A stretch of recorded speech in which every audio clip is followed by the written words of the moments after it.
बृहस्पतिवार के दिन शंकर जी एक साधु का रूप लेकर गांव की बाजारों में घूम रहे थे। साधु के फटे हुए कपड़े थे, नंगे पैर थे और हाथों में एक खाली कटोरा था। सबसे पहले शंकर जी गांव की सबसे बड़ी किराने की दुकान में पहुंचे। दुकान पर लोगों की बहुत भीड़ लगी हुई थी और दुकान के अंदर बहुत सारा अनाज रखा हुआ था।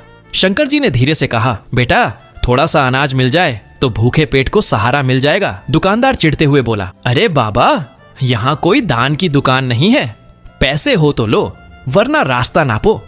शंकर जी शांत भाव से चुपचाप आगे बढ़ गए।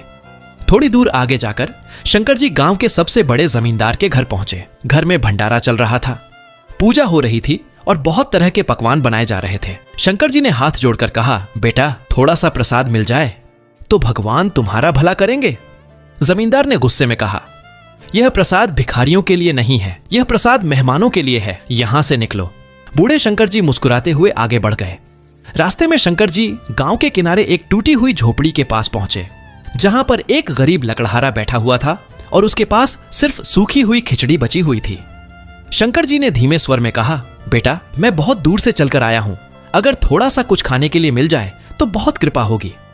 लकड़हारे ने बिना सोचे अपनी सूखी हुई खिचड़ी शंकर जी को दे दी और बोला, बाबा अभी तो मेरे पास यही है, आप यह खा लो, मैं तो एक दिन भूखा भी रह सकता हूं। इतना सुनते ही शंकर जी अपने दिव्य रूप में प्रकट हो जाते हैं। लकड़हारा प्रसन्न होकर शंकर जी के चरणों पर गिर पड़ा। शंकर जी ने लकड़हारे की टूटी हुई झोपड़ी को एक सुंदर पक्के मकान में बदल दिया। लेकिन अफसोस, फिर भी किसी ने शंकर जी के लिए लाइक और सब्सक्राइब नहीं किया।